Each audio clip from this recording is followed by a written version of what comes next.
ಇನ್ನು SSLC pass ಆಗಿದ್ದನ್ನ ಸಂಭ್ರಮಿಸೋದಕ್ಕೆ ಹೋಗಿ ವಿದ್ಯಾರ್ಥಿ ಸಾವನ್ನಪ್ಪಿದ್ದಾರೆ.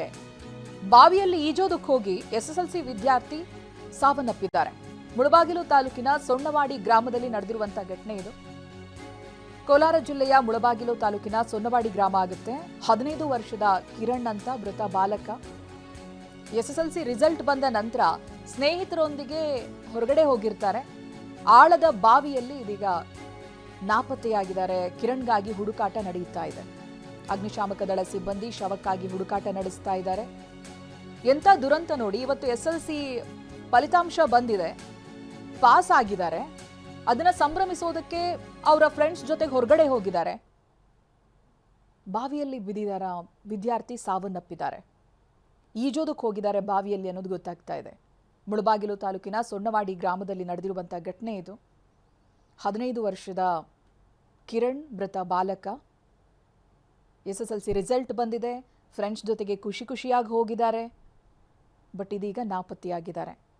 ಆಳದ ಬಾವಿಯಲ್ಲಿ ಕಿರಣ್ ಕಾಣಿಸ್ತಾ ಇಲ್ಲ. ಅಗ್ನಿಶಾಮಕ ದಳ ಸಿಬ್ಬಂದಿ ಶವಕ್ಕಾಗಿ ಹುಡುಕಾಟ ನಡೆಸ್ತಾ ಇದ್ದಾರೆ. ಪ್ರತಿನಿಧಿ ರಾಜೇಂದ್ರ ಇದಕ್ಕೆ ಸಂಬಂಧಪಟ್ಟಾಗೆ ಮಾಹಿತಿಯನ್ನು ಕೊಡ್ತಾರೆ. ರಾಜೇಂದ್ರ, ಈ ಕ್ಷಣಕ್ಕೆ ಏನೇನು ಮಾಹಿತಿಗಳು ಲಭ್ಯವಾಗ್ತಾ ಇದೆ? ಇನ್ನೂ ಕೂಡ ಅಗ್ನಿಶಾಮಕ ದಳ ಸಿಬ್ಬಂದಿ ಕಾರ್ಯಾಚರಣೆ ನಡೀತಾ ಇದೆಯಾ, ಹೇಗೆ? ಚೈತ್ರ, ಏನಂದ್ರೆ ಇವತ್ತು SSLCಯಲ್ಲಿ ಪರೀಕ್ಷೆ ಫಲಿತಾಂಶ ಬಂದಿದೆ. ಫಲಿತಾಂಶದಲ್ಲಿ ಪ್ರಥಮ ದರ್ಜೆಯಲ್ಲಿ ಏನು ಪಾಸ್ ಆಗಿದ್ದಾನೆ. ಪಾಸ್ ಆದ ನಂತರದಲ್ಲಿ ತಂದೆ ತಾಯಿ ಖುಷಿ ಪಟ್ಟಿದ್ದಾರೆ. ಅದಾದ ನಂತರ ಎಂದಿನಂತೆ ಈಜಾಡೋದಕ್ಕೆ ಅಂತ ಹೇಳಿ ಒಂದು ಬಾವಿಗೆ ಹೋಗಿ ಈಜಾಡೋದಕ್ಕೆ ಅಂತ ಹೋಗಿದ್ದಾನೆ. ಇಂಥ ಸಂದರ್ಭದಲ್ಲಿ ಅದು ಆಳವಾದಂತ ಬಾವಿಯಲ್ಲಿ ಬಿದ್ದು ಏನು ವಿದ್ಯಾರ್ಥಿ ಇದ್ದ ಕಿರಣ್ ಮೃತಪಟ್ಟಿದ್ದಾನೆ. ಸದ್ಯ ಆತನ ಶವಕ್ಕಾಗಿ ಶೋಧ ಕಾರ್ಯ ನಡೀತಾ ಇದೆ. ಮುಳಬಾಗಿಲು ಗ್ರಾಮಾಂತರ ಠಾಣಾ ಪೊಲೀಸರು ಕೂಡ ಸ್ಥಳದಲ್ಲಿ ಮೊಕ್ಕಾಂ ಹೂಡಿ ಶವಕ್ಕಾಗಿ ಶೋಧ ಕಾರ್ಯ ನಡೀತಾ ಇರುವಂತದ್ದು.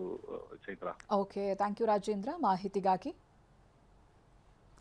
ನೋಡಿ, ಒಬ್ಬ ವಿದ್ಯಾರ್ಥಿಯ ಜೀವನೇ ಹೋಗಿದೆ. SSLC ಪರೀಕ್ಷೆಗಾಗಿ ಎಷ್ಟು ಪ್ರಿಪ್ರೇಷನ್ ಮಾಡಿರ್ತಾರೆ, ಆ ರಿಸಲ್ಟ್ಗಾಗಿ ಎಷ್ಟು ಕಾಯ್ತಾ ಇರ್ತಾರೆ. ಬಟ್ ಆ ಖುಷಿಯನ್ನು ಸಂಭ್ರಮಿಸೋದಕ್ಕೆ ಹೋಗಿ ಒಬ್ಬ ವಿದ್ಯಾರ್ಥಿ ಇಲ್ಲ ಅನ್ನೋದು ಅವ್ರ ಕುಟುಂಬ ಅದು ಹೇಗೆ ಸಹಿಸ್ಕೊಳ್ಳುತ್ತೋ? ಸ್ನೇಹಿತರ ಜೊತೆಗೆ ಹೋಗಿದ್ದಾರೆ, ಆ ಸ್ನೇಹಿತರು ಏನಾದರೂ ಮಾತನಾಡಿದಾರಾ, ಏನು ಗೊತ್ತಿದೆ ಅವರಿಗೆ? ಇದೆಲ್ಲವೂ ಇನ್ನಷ್ಟೇ ಗೊತ್ತಾಗಬೇಕಿದೆ. ಸದ್ಯ ಸ್ಥಳದಲ್ಲಿ ಅಗ್ನಿಶಾಮಕ ದಳ ಸಿಬ್ಬಂದಿ ಶವಕ್ಕಾಗಿ ಹುಡುಕಾಟ ನಡೆಸ್ತಾ ಇದ್ದಾರೆ. ಬಹಳ ಆಳವಾದಂಥ ಬಾವಿ ಅನ್ನೋದಾಗಿ ನಮ್ಮ ಪ್ರತಿನಿಧಿ ಹೇಳ್ತಾ ಇದ್ರು.